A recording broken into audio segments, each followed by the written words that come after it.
ఏర్పడినప్పటి నుంచి కూడా అనేక రకాల వైఎస్ఆర్ కాంగ్రెస్ పార్టీ శ్రేణులను, ముఖ్యంగా వైఎస్ఆర్ కాంగ్రెస్ పార్టీలో ప్రధాన భూమిక పోషించే నాయకులందరినీ కూడా టార్గెట్ చేసి అనేక విధాల ఇబ్బందులు పెడతా ఉన్నారు, అనేక రకాల కేసులు పెడతా ఉన్నారు. ఈరోజు ఇక్కడ పరిస్థితి చూస్తే ఒక తాలిబన్లనో లేకపోతే ఏదో విదేశీ టెర్రరిస్టులు ఎవరైతే ఉంటారో వారిని ట్రీట్ చేసే విధంగా ఇక్కడ పరిస్థితులు ఉన్నాయి.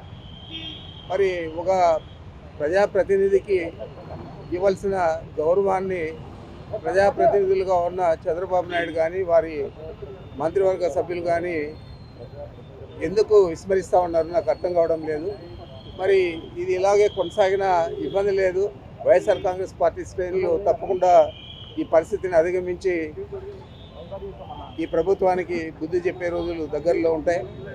మరి నేను ఒకటే చెప్తా ఉన్నాను, ఒక ప్రజాప్రతినిధులకు న్యాయపరంగా ఇవ్వాల్సిన సౌకర్యాలన్నీ కూడా ఇవ్వాలన్నా పని లేదా?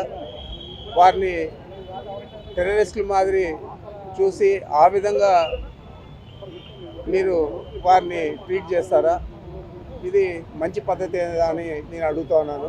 ఏదేమైనా కూడా ఈ ప్రభుత్వం తీసుకునే చర్యలన్నీ కూడా మేము ఖండిస్తూ ఉన్నాం.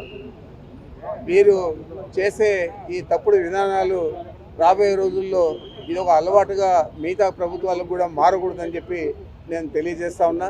తప్పకుండా ప్రజాప్రతినిధులకు ఇవ్వాల్సిన గౌరవాన్ని, వారికి ఇవ్వాల్సిన ప్రాముఖ్యతను, వారికి కల్పించాల్సిన సదుపాయాలు కల్పించాలని పదే పదే నేను మీ ద్వారా తెలియజేస్తా ఉన్నాను. మిథున్ రెడ్డి గారు ఎలాంటి ఇబ్బంది అయినా కూడా ఎదుర్కొంటాడు తప్ప నాకు ఆ సౌకర్యం కావాలా ఈ సౌకర్యం కావాలా అని చెప్పే వ్యక్తి కాదు. ఇప్పుడు కూడా ఆయన ఏం కూడా నాకు చెప్పలేదు. అయితే ఇక్కడ ఉన్న పరిస్థితుల దృష్ట్యా అక్కడ ప్రభుత్వం న్యాయపరంగా కల్పించిన సౌకర్యాలను కూడా అందజేసే పరిస్థితుల్లో లేదంటే ఈ ప్రభుత్వం ఏ విధంగా పనిచేస్తూ ఉందో, ఎంత ఖర్చుపూరితంగా వ్యవహారం చేస్తూ ఉందో అది మీ దృష్టికి తెస్తూ ఉన్నాను. ఆయన బాగున్నాడు, సంతోషంగా ఉన్నాడు. సార్ 3 పూట్ల భోజనానికి ఇంటి భోజనానికి ఒప్పుకున్నారా? రూమ్లో టీవీ అలాంటిది ఏం లేదు. 3 పూట్ల భోజనం లేదు. ఒక పూట భోజనానికి ప్రభుత్వం అది న్యాయస్థానం అది పర్మిషన్ ఇచ్చింది కాబట్టి ఆ విధంగా అలో చేస్తారని నేను అనుకుంటా ఉన్నాను. ఇప్పటికైతే ఏం లేదు. ఈరోజు ఏమన్నా చేస్తారేమో తెలియాలి. పార్లమెంట్ సెషన్ ఖచ్చితంగా చూడాల్సి ఉందని చెప్పి అందరూ పొందుపరిచారు. అంటే అది వెసులుబాటు తీసుకుంటారంటారా? చూడాలి, ఉన్నారు కాబట్టి ఈరోజు చూడాలి. ఒకవేళ కనుక నిబంధనలకు ఒప్పుకోకపోతే అంటే ఏ రకంగా ముందుకు వెళ్ళిపోతున్నారు? ఒక ప్రజాప్రతినిధి నిబంధనలు మీరు వెళ్ళారు, మళ్ళా న్యాయస్థానాలని ఆశ్రయిస్తాము. పార్టీ అధికారంలో ఉన్నప్పుడు మా నాయకుడు ముఖ్యమంత్రిగా జగన్మోహన్ రెడ్డి గారు ఏ డిస్టిలరీకి కానీ పర్మిషన్ ఇచ్చిన దాఖలాలు లేవు. ఏ డిస్టిలరీ నుంచి కూడా మనం ఇల్లీగల్గానో లేకపోతే వేరే విధంగా తీసుకున్న దాఖలాలు కూడా లేవు. అన్నీ కూడా పర్మిషన్లు అన్నీ కూడా చంద్రబాబు నాయుడు ఇచ్చారు డిస్టిలరీస్కు. ఆ డిస్టిలరీస్ నుంచే గత మా ప్రభుత్వం కూడా పర్చేజ్ చేసింది తప్ప ఇవన్నీ కూడా ఈ ట్రాన్సాక్షన్ అంతా కూడా అఫిషియల్గా జరిగింది కాబట్టి బెవరేజెస్ కార్పొరేషన్ ద్వారా దీన్ని తప్పట్టే పని లేదు. మీకు ఉదాహరణకు చెప్పాలంటే ఈరోజు జరిగే స్కామ్ భారతదేశంలోనే ఇంకా పెద్ద స్కామ్ ఈ లిక్కర్ స్కాము. అక్కడ ఢిల్లీలో ఆ ప్రభుత్వం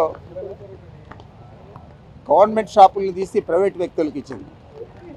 ఇక్కడ మన ప్రభుత్వం జగన్మోహన్ రెడ్డి గారి ప్రభుత్వం ప్రైవేట్ వ్యక్తుల నుంచి తీసి ప్రభుత్వం నడిపింది.